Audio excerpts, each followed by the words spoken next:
Hello दोस्तों, स्वागत है आपका स्मार्ट स्टडी बाई एन के यूट्यूब चैनल में। तो चलिए आज से हम एक नए श्रृंखला की शुरुआत करते हैं जिसमें हम आपको 50-50 क्वेश्चन के कुल 10 सेट में 500 पॉलिटी के महत्वपूर्ण प्रश्न करवाएंगे जो कि पहले किसी न किसी परीक्षाओं में ये प्रश्न पूछे जा चुके हैं, जो कि आपके आने वाले सभी महत्वपूर्ण परीक्षाओं के लिए महत्वपूर्ण है। तो चलिए आज इस सीरीज का हम भाग 1 देखते हैं। चलिए स्टार्ट करते हैं। देखिए, 1 नंबर प्रश्न है, भारत के संविधान के अंतर्गत निम्नलिखित में से किसको राज्य की सीमाओं को परिवर्तित करने की शक्ति प्राप्त है? ऑप्शन ए है संसद को, ऑप्शन बी है लोकसभा को, ऑप्शन सी है राष्ट्रपति को और ऑप्शन डी है सर्वोच्च न्यायालय को। तो इसका आंसर हो जाएगा ऑप्शन ए, जो कि संसद को हो जाएगा। ठीक है, चलिए अगला प्रश्न देखते हैं। 2 नंबर प्रश्न है, देखिए 2 नंबर प्रश्न है, राज्य पुनर्गठन आयोग ने 1 नवंबर 1956 को कितने राज्य तथा कितने संघ राज्य बनाए थे? ऑप्शन ए है 14 राज्य एवं 6 संघ राज्य, ऑप्शन बी है 17 राज्य एवं 6 संघ राज्य, ऑप्शन सी है 14 राज्य एवं 8 संघ राज्य, ऑप्शन डी है 17 राज्य एवं 8 संघ राज्य। तो इसका आंसर हो जाएगा ऑप्शन ए, जो कि 14 राज्य एवं 6 संघ राज्य बनाए गए थे। चलिए अगला प्रश्न देखते हैं। तो 3 नंबर प्रश्न है, संविधान के निम्नलिखित में से किस प्रावधान के अंतर्गत भारतीय संसद को नया राज्य बनाने का अधिकार है? ऑप्शन ए है अनुच्छेद 1, ऑप्शन बी अनुच्छेद 2, ऑप्शन सी अनुच्छेद 3 और ऑप्शन डी अनुच्छेद 4। तो इसका आंसर हो जाएगा ऑप्शन सी, जो कि अनुच्छेद 3 हो जाएगा। ठीक है, चलिए अगला प्रश्न देखते हैं। 4 नंबर है, नए राज्यों के गठन की शक्ति निहित है? ऑप्शन ए है संसद में, ऑप्शन बी है राष्ट्रपति में, ऑप्शन सी है मंत्रिपरिषद में और ऑप्शन डी है राज्य पुनर्गठन आयोग में। तो इसका आंसर हो जाएगा ऑप्शन ए, जो कि संसद में होगा। चलिए अगला प्रश्न देखते हैं। तो 5 नंबर प्रश्न है, निम्नलिखित संविधान संशोधन में से किसके द्वारा सिक्किम को विधिवत भारत के एक पूर्व राज्य के रूप में, थोड़ा सा मिसप्रिंट है, वहाँ पूर्ण राज्य होगा, हम उसको सुधार दे रहे हैं, पूर्ण राज्य के रूप में सम्मिलित किया गया था? ऑप्शन ए है 34वें, ऑप्शन बी है 35वें, ऑप्शन सी है 36वें और ऑप्शन डी है 37वें। तो इसका आंसर हो जाएगा ऑप्शन सी, जो कि 36वें हो जाएगा। चलिए अगला प्रश्न देखते हैं। संविधान के प्रथम अनुच्छेद के अनुसार भारत है एक, ऑप्शन ए है राज्यों का समूह, ऑप्शन बी है राज्यों का फेडरेशन, ऑप्शन सी है राज्यों का कन्फेडरेशन और ऑप्शन डी है राज्यों का यूनियन। तो इसका आंसर हो जाएगा ऑप्शन डी, जो कि राज्यों का यूनियन होगा। चलिए अगला प्रश्न देखते हैं। 7 नंबर है, भारतीय संघ के अंतर्गत किसी राज्य को मिलाने का अधिकार किसे है? ऑप्शन ए है भारत के राष्ट्रपति को, ऑप्शन बी है प्रधानमंत्री को, ऑप्शन सी है संसद को और ऑप्शन डी है सर्वोच्च न्यायालय को। तो इसका आंसर हो जाएगा ऑप्शन सी, जो कि संसद को होगा। चलिए अगला प्रश्न देखते हैं। आंध्र प्रदेश एक भाषाई राज्य के रूप में कब गठित किया गया था? 1950 में, ऑप्शन बी है 1953 में, ऑप्शन सी है 1956 में और ऑप्शन डी है 1961 में। तो इसका आंसर हो जाएगा ऑप्शन बी, जो कि 1953 होगा। चलिए अगला प्रश्न देखते हैं। 9 नंबर है प्रश्न, भारत में संघ राज्यों का प्रशासन होता है? ऑप्शन ए है राष्ट्रपति द्वारा, ऑप्शन बी है रक्षा मंत्री द्वारा, ऑप्शन सी है गृह मंत्री द्वारा और ऑप्शन डी है प्रधानमंत्री द्वारा। तो इसका आंसर हो जाएगा ऑप्शन ए, जो कि राष्ट्रपति द्वारा होगा। चलिए अगला प्रश्न देखते हैं। 10 नंबर प्रश्न है, जम्मू कश्मीर और लद्दाख के 2 अलग केंद्र शासित प्रदेश घोषित करने के बाद भारत में कुल राज्यों की संख्या कितनी है? ऑप्शन ए है 27, ऑप्शन बी है 28, ऑप्शन सी है 29, ऑप्शन डी है 30। तो इसका आंसर हो जाएगा ऑप्शन बी, जो कि 28 होगा। चलिए अगला प्रश्न देखते हैं। 11 नंबर प्रश्न है, भाषाई आधार पर सर्वप्रथम किस राज्य का गठन हुआ था? ऑप्शन ए है राजस्थान, ऑप्शन बी है आंध्र प्रदेश, ऑप्शन सी है मध्य प्रदेश और ऑप्शन डी है कर्नाटक। तो इसका आंसर हो जाएगा ऑप्शन बी, जो कि आंध्र प्रदेश होगा। चलिए अगला प्रश्न देखते हैं। 12 नंबर प्रश्न है, किस देश में दोहरी नागरिकता का सिद्धांत स्वीकार किया गया है? ऑप्शन ए है भारत, ऑप्शन बी है कनाडा, ऑप्शन सी ऑस्ट्रेलिया, और ऑप्शन डी है संयुक्त राज्य अमेरिका। तो इसका आंसर हो जाएगा ऑप्शन डी, जो कि संयुक्त राज्य अमेरिका होगा। चलिए अगला प्रश्न देखते हैं 13 नंबर। भारत में नागरिकता की निम्नलिखित विशेषताओं में से कौन सी सही है? ऑप्शन ए है राज्य तथा राष्ट्र की दोहरी नागरिकता, ऑप्शन बी है राज्य की एकल नागरिकता, ऑप्शन सी है संपूर्ण भारत की एकल नागरिकता, और ऑप्शन डी है भारत और अन्य देश की दोहरी नागरिकता। तो इसका आंसर हो जाएगा ऑप्शन सी, जो कि संपूर्ण भारत की एकल नागरिकता होगा। चलिए अगला प्रश्न देखते हैं 14 नंबर प्रश्न है, नागरिकता अधिनियम 1955 के अंतर्गत पंजीकरण द्वारा भारतीय नागरिकता प्राप्त करने के लिए भारतीय मूल के व्यक्ति को भारत में कितने वर्ष बिताने होंगे? ऑप्शन ए है 5 वर्ष, ऑप्शन बी है 3 वर्ष, ऑप्शन सी है 7 वर्ष, ऑप्शन डी है 9 वर्ष। तो इसका आंसर हो जाएगा ऑप्शन सी, जो कि 7 वर्ष होगा। चलिए अगला प्रश्न देखते हैं। तो 15 नंबर प्रश्न है, निम्नलिखित में से कौन सा मंत्रालय भारत में नागरिकता से संबंधित है? ऑप्शन ए है संस्कृति मंत्रालय, ऑप्शन बी है मानव संसाधन एवं विकास मंत्रालय, ऑप्शन सी है गृह मंत्रालय, और ऑप्शन डी है इनमें से कोई नहीं। तो इसका आंसर होगा ऑप्शन सी, जो कि गृह मंत्रालय होगा। चलिए अगला प्रश्न देखते हैं। 16 नंबर है, मौलिक अधिकार क्या है? ऑप्शन ए है वाद्य योग, ऑप्शन बी है अवाद्य योग, ऑप्शन सी है लचीला, ऑप्शन डी है कठोर। तो इसका आंसर हो जाएगा ऑप्शन ए, जो कि वाद्य योग होगा। चलिए अगला प्रश्न देखते हैं 17 नंबर। भारत के सर्वोच्च न्यायालय ने संविधान के मूल संरचना सिद्धांत यानी बुनियादी ढांचा सिद्धांत का प्रतिपादन निम्नलिखित में से किस मुकदमे में किया है? ऑप्शन ए है गोलकनाथ बनाम पंजाब राज्य, ऑप्शन बी है सज्जन सिंह बनाम राजस्थान राज्य, ऑप्शन सी है केशवानंद भारती बनाम केरल राज्य, और ऑप्शन डी है शंकरी प्रसाद बनाम भारत संघ। तो इसका आंसर हो जाएगा ऑप्शन सी, जो कि केशवानंद भारती बनाम केरल राज्य में हुआ है।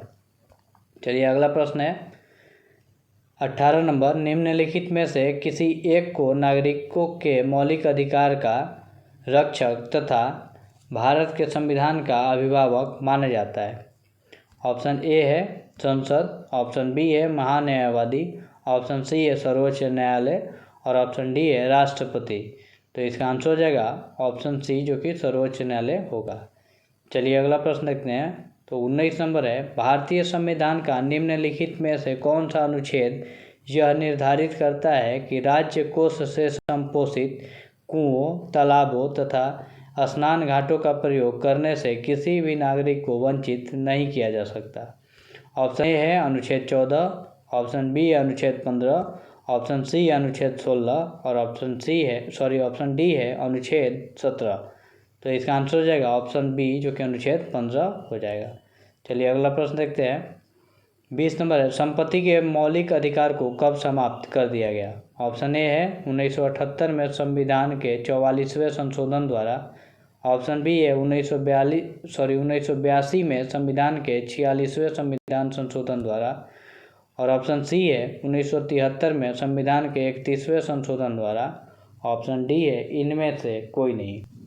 तो इसका आंसर हो जाएगा ऑप्शन ए, जो कि 1978 में संविधान के 44वें संविधान संशोधन द्वारा हो गया। ठीक है, चलिए अगला प्रश्न देखते हैं। तो 21 नंबर प्रश्न है, निम्नलिखित में से किसको संविधान द्वारा मौलिक अधिकारों को लागू करने की शक्ति दी गई है? ऑप्शन ए है भारत के सभी न्यायालयों को, ऑप्शन बी है संसद को, ऑप्शन सी है राष्ट्रपति को, और ऑप्शन डी है सर्वोच्च न्यायालय और उच्च न्यायालय को। तो इसका आंसर हो जाएगा ऑप्शन डी, जो कि सर्वोच्च न्यायालय और उच्च न्यायालय होगा। अगला प्रश्न देखते हैं 22 नंबर, संविधान के किस प्रावधान द्वारा अस्पृश्यता का उन्मूलन किया गया है? ऑप्शन ए अनुच्छेद 14, ऑप्शन बी है अनुच्छेद 21, ऑप्शन सी अनुच्छेद 17, और ऑप्शन डी है अनुच्छेद 19। तो इसका आंसर हो जाएगा ऑप्शन सी, जो कि अनुच्छेद 17 होगा। चलिए अगला प्रश्न देखते हैं 23 नंबर है, मौलिक अधिकार को, तो ऑप्शन ए है इसका कभी भी निलंबित नहीं किया जा सकता, ऑप्शन बी है प्रधानमंत्री के निर्देशों से निलंबित हो सकते हैं, ऑप्शन सी है राष्ट्रपति की इच्छा पर निलंबित हो सकते हैं, ऑप्शन डी है आपातकालीन स्थिति में निलंबित किए जा सकते हैं। तो इसका आंसर हो जाएगा ऑप्शन डी, जो कि आपातकालीन स्थिति में निलंबित किए जा सकते हैं।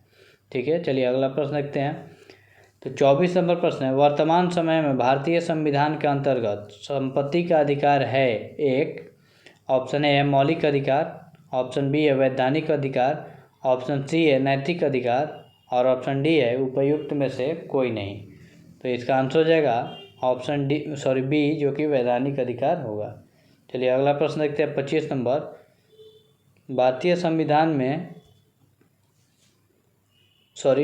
संविधान का कौन सा अनुच्छेद अल्पसंख्यकों को अपनी मनपसंद का शिक्षण संस्थानों को स्थापित एवं संचालित करने के अधिकार को संरक्षण प्रदान करता है। ऑप्शन ए अनुच्छेद 19, ऑप्शन बी अनुच्छेद 26, ऑप्शन सी अनुच्छेद 29 और ऑप्शन डी है अनुच्छेद 30। तो इसका आंसर हो जाएगा ऑप्शन डी, जो कि अनुच्छेद 30 होगा। ठीक है, चलिए अगला प्रश्न देखते हैं। मौलिक अधिकार में कौन सी बात की स्वतंत्रता नहीं है। ऑप्शन ए है हड़ताल करने की आज़ादी, ऑप्शन बी है विचार व्यक्त करने की आज़ादी, ऑप्शन सी है शांतिपूर्वक प्रदर्शन करने की आज़ादी और ऑप्शन डी है धरना देने की आज़ादी। तो इसका आंसर हो जाएगा ऑप्शन ए, जो कि हड़ताल करने की आज़ादी हो जाएगा। चलिए अगला प्रश्न देखते हैं 27। समानता का अधिकार संविधान के निम्न अनुच्छेदों में किनके अंतर्गत दिया नहीं गया है। ऑप्शन ए है चलिए ऑप्शन ए अनुच्छेद 13, ऑप्शन बी अनुच्छेद 14, ऑप्शन सी अनुच्छेद 15, ऑप्शन डी है अनुच्छेद 16। तो इसका आंसर हो जाएगा ऑप्शन ए, जो कि अनुच्छेद 13 होगा। चलिए अगला प्रश्न देखते हैं 28 नंबर है, किस वाद ने संसद को मौलिक अधिकारों में संशोधन का अधिकार दिया था। ऑप्शन ए है केशवानंद भारती वाद, ऑप्शन बी है राजनारायण बनाम इंदिरा गांधी वाद, ऑप्शन सी है गोलकनाथ वाद, मिसप्रिंट है थोड़ा, वहाँ वाद कर लीजिएगा वाद, और ऑप्शन डी है सज्जन सिंह वाद। ऑप्शन ए, जो कि केशवानंद भारती वाद हो जाएगा। ठीक है, चलिए अगला प्रश्न देखते हैं 29 नंबर। संविधान के किस अनुच्छेद के अंतर्गत सिखों द्वारा कृपाण धारण करना धार्मिक स्वतंत्रता का अंग माना गया है। ऑप्शन ए है अनुच्छेद 24, ऑप्शन बी अनुच्छेद 25, ऑप्शन सी अनुच्छेद 26 और ऑप्शन डी है अनुच्छेद 27। तो इसका आंसर हो जाएगा ऑप्शन बी, जो कि अनुच्छेद 25 होगा। चलिए अगला प्रश्न देखते हैं 30 नंबर है, निम्नलिखित अधिकारों में से कौन सा अधिकार अनुच्छेद 19(1) डी अनुच्छेद 21 से मिलाकर पढ़ने पर प्राप्त होता है। ऑप्शन ए है विदेश यात्रा का अधिकार, ऑप्शन बी है शरण पाने का अधिकार, ऑप्शन सी है एकांतता का अधिकार और ऑप्शन डी है सूचना प्राप्त करने का अधिकार। तो इसका आंसर हो जाएगा ऑप्शन सी, जो कि एकांतता का अधिकार होगा। ठीक है, चलिए अगला प्रश्न देखते हैं। तो अगला प्रश्न है 31 नंबर, व्यक्तिगत स्वतंत्रता के अधिकार के लिए निम्नलिखित में से कौन सा रीट यानी याचिका दायर की जा सकती है। ऑप्शन ए है मैंडेमस, ऑप्शन बी है को वारंटो, ऑप्शन सी है हैबियस कॉर्पस और ऑप्शन डी है सर्टियोरी। तो इसका आंसर हो जाएगा ऑप्शन सी, जो कि हैबियस कॉर्पस होगा। ठीक है, चलिए 32 नंबर प्रश्न देखते हैं। तो 32 नंबर प्रश्न है, भारतीय संविधान में संशोधन करके शिक्षा का अधिकार कब जोड़ा गया था। ऑप्शन ए है 1 अप्रैल 2010, ऑप्शन बी है 1 अगस्त 2010, ऑप्शन सी है 1 अक्टूबर 2010 और ऑप्शन डी है 1 दिसंबर 2010। तो इसका आंसर हो जाएगा ऑप्शन ए, जो कि 1 अप्रैल 2010 होगा। चलिए अगला प्रश्न देखते हैं 33 नंबर। 33 नंबर है, किसी न्यायालय अथवा न्यायाधिकरण के आदेश को रद्द करने के लिए निम्नलिखित में से कौन सी रीट जारी की जाती है। ऑप्शन ए है परमादेश, ऑप्शन बी है प्रतिषेध, ऑप्शन सी है अधिकार परीक्षा और ऑप्शन डी है उत्प्रेषण। तो इसका आंसर हो जाएगा ऑप्शन डी, जो कि उत्प्रेषण होगा। चलिए अगला प्रश्न देखते हैं। संविधान के अंतर्गत बंदी प्रत्यक्षीकरण समादेश जारी करने का अधिकार किसमें निहित है। तो इसका ऑप्शन ए है, देखिए ऑप्शन ए केवल उच्च न्यायालय, ऑप्शन बी है केवल उच्चतम न्यायालय, ऑप्शन सी है उच्च और उच्चतम न्यायालय, ऑप्शन डी है जनपद न्यायालय तथा उनके ऊपर के सभी न्यायालय। तो इसका आंसर हो जाएगा ऑप्शन सी, जो कि उच्च और उच्चतम न्यायालय को प्राप्त है। ठीक है, चलिए अगला प्रश्न देखते हैं। 35 नंबर प्रश्न है, संविधान संशोधन के अनुच्छेद 17 और अनुच्छेद 18 में व्यवस्था है। ऑप्शन ए सामाजिक समानता की, ऑप्शन बी आर्थिक समानता की, ऑप्शन सी है राजनीतिक समानता की और ऑप्शन डी है धार्मिक समानता की। तो इसका आंसर हो जाएगा ऑप्शन ए जो कि सामाजिक समानता हो जाएगा। चलिए 36 नंबर प्रश्न देखते हैं। निम्नलिखित में से कौन सा मूलभूत अधिकार विदेशियों को प्राप्त नहीं है? ऑप्शन ए है विधि के समक्ष समानता, ऑप्शन बी है अभिव्यक्ति के स्वतंत्रता का अधिकार, ऑप्शन सी है प्राण एवं व्यक्तिगत स्वतंत्रता का अधिकार, ऑप्शन डी है शोषण के विरुद्ध अधिकार। तो इसका आंसर होगा ऑप्शन बी जो कि अभिव्यक्ति की स्वतंत्रता का अधिकार हो जाएगा। चलिए अगला प्रश्न देखते हैं 37 नंबर।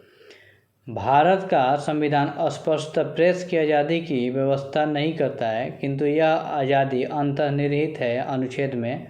ऑप्शन ए है अनुच्छेद 19(1) अ में, ऑप्शन बी अनुच्छेद 19(1) ब में, ऑप्शन सी अनुच्छेद 19(1) स में और ऑप्शन डी अनुच्छेद 19(1) द में।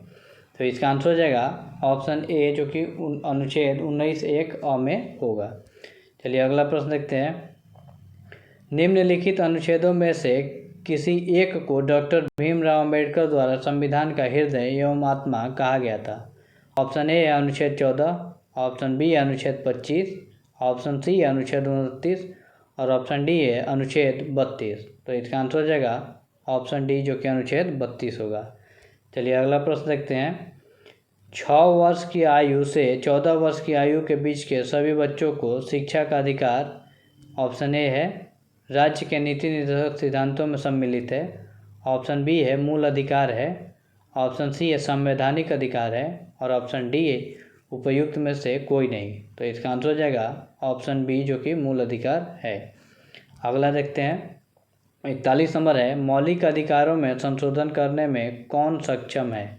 ऑप्शन ए है राष्ट्रपति, ऑप्शन बी है लोकसभा, ऑप्शन सी है सर्वोच्च न्यायालय और ऑप्शन डी है संसद। तो इसका आंसर हो जाएगा ऑप्शन डी जो कि संसद होगा। चलिए अगला प्रश्न देखते हैं 42 नंबर। किसी कैदी को न्यायालय के समक्ष प्रस्तुत करवाने के लिए किस रीट की आवश्यकता होती है? ऑप्शन ए है परमादेश, ऑप्शन बी है बंदी प्रत्यक्षीकरण, ऑप्शन सी है अधिकार परीक्षा और ऑप्शन डी है उत्प्रेषण। तो इसका आंसर हो जाएगा ऑप्शन बी जो कि बंदी प्रत्यक्षीकरण होगा। ठीक है। चलिए अगला प्रश्न देखते हैं 43 नंबर है। निम्न में से कौन सा एक मानव अधिकार भारतीय संविधान के अंतर्गत मौलिक अधिकार भी है? ऑप्शन ए है सूचना का अधिकार, ऑप्शन बी है काम का अधिकार, ऑप्शन सी है शिक्षा का अधिकार और ऑप्शन डी है मकान का अधिकार। तो इसका आंसर हो जाएगा ऑप्शन सी जो कि शिक्षा का अधिकार होगा। चलिए अगला प्रश्न देखते हैं 44 नंबर। बंदी बनाए गए व्यक्ति के मौलिक अधिकारों की रक्षा किस अनुच्छेद से प्रदत्त है? तो इसका देखिए ऑप्शन ए है अनुच्छेद 15, ऑप्शन बी अनुच्छेद 17, ऑप्शन सी है अनुच्छेद 21 और ऑप्शन डी है अनुच्छेद 22। तो इसका आंसर हो जाएगा ऑप्शन डी जो कि अनुच्छेद 22 होगा। चलिए अगला प्रश्न देखते हैं 45 नंबर है। प्रत्यक्ष बंदीकरण अधिनियम के अंतर्गत एक व्यक्ति बिना मुकदमा चलाए बंदी बनाया जा सकता है। ऑप्शन ए है 1 माह के लिए, ऑप्शन बी है 3 माह के लिए, ऑप्शन सी है 6 माह के लिए और ऑप्शन डी है 9 माह के लिए। तो इसका आंसर होगा ऑप्शन बी जो कि 3 माह के लिए होगा। चलिए अगला प्रश्न देखते हैं 46 नंबर। किसी अपराध के अभियुक्त को स्वयं के विरुद्ध गवाह बनने के लिए बाध्य नहीं किया जा सकता। भारतीय संविधान के किस अनुच्छेद में यह प्रावधान है? ऑप्शन ए है अनुच्छेद 20(3) में, ऑप्शन बी अनुच्छेद 21 में, ऑप्शन सी अनुच्छेद 22 में और ऑप्शन डी है अनुच्छेद 74 में। तो इसका आंसर हो जाएगा ऑप्शन ए जो कि अनुच्छेद 20(3) में होगा। चलिए अगला प्रश्न देखते हैं। निम्नलिखित में से किस एक प्रलेख को किसी भी व्यक्ति की स्वतंत्रता का महानतम रक्षक माना जाता है? ऑप्शन ए है परमादेश, ऑप्शन बी है बंदी प्रत्यक्षीकरण, ऑप्शन सी है उत्प्रेषण और ऑप्शन डी है प्रतिषेध। तो इसका आंसर हो जाएगा ऑप्शन बी जो कि बंदी प्रत्यक्षीकरण होगा। चलिए अगला प्रश्न देखते हैं 48 नंबर है। भारतीय संविधान में सम्मिलित नीति निर्देशक तत्वों की प्रेरणा हमें किस संविधान से प्राप्त हुई है? ऑप्शन ए है ऑस्ट्रेलिया, ऑप्शन बी है अमेरिका, ऑप्शन सी है फ्रांस और ऑप्शन डी है आयरलैंड। तो इसका आंसर हो जाएगा ऑप्शन डी जो कि आयरलैंड होगा। चलिए अगला प्रश्न देखते हैं 49 नंबर। निम्नलिखित में से कौन सा राज्य के नीति निर्देशक तत्वों में निहित है? ऑप्शन ए है अपराधों के लिए दोष सिद्धि के संबंध में संरक्षण। ऑप्शन बी है प्राण और दैहिक स्वतंत्रता का संरक्षण। ऑप्शन सी अल्पसंख्यक वर्गों के हितों का संरक्षण। और ऑप्शन डी है पुरुषों और स्त्रियों दोनों का समान कार्य के लिए समान वेतन। तो इसका आंसर हो जाएगा ऑप्शन डी जो कि पुरुष और स्त्री दोनों का समान कार्य के लिए समान वेतन होगा। चलिए अगला प्रश्न देखते हैं 50 नंबर जो कि इसका अंतिम प्रश्न होगा। निम्नलिखित अनुच्छेदों में से कौन एक राज्य सरकार को ग्राम पंचायतों को संगठित करने के लिए निर्देशित करता है? ऑप्शन ए है अनुच्छेद 32, ऑप्शन बी है अनुच्छेद 40, ऑप्शन सी अनुच्छेद 48 और ऑप्शन डी है अनुच्छेद 51। तो इसका आंसर हो जाएगा ऑप्शन बी जो कि अनुच्छेद 40 होगा। ठीक है, तो चलिए आज हम यही समाप्त करेंगे। अगर आपको हमारा वीडियो अच्छा लगा हो तो वीडियो को लाइक कर दीजिए, चैनल को सब्सक्राइब कर दीजिएगा और अपने दोस्तों में इसको शेयर कर दीजिएगा। ठीक है, चलिए आज के लिए धन्यवाद।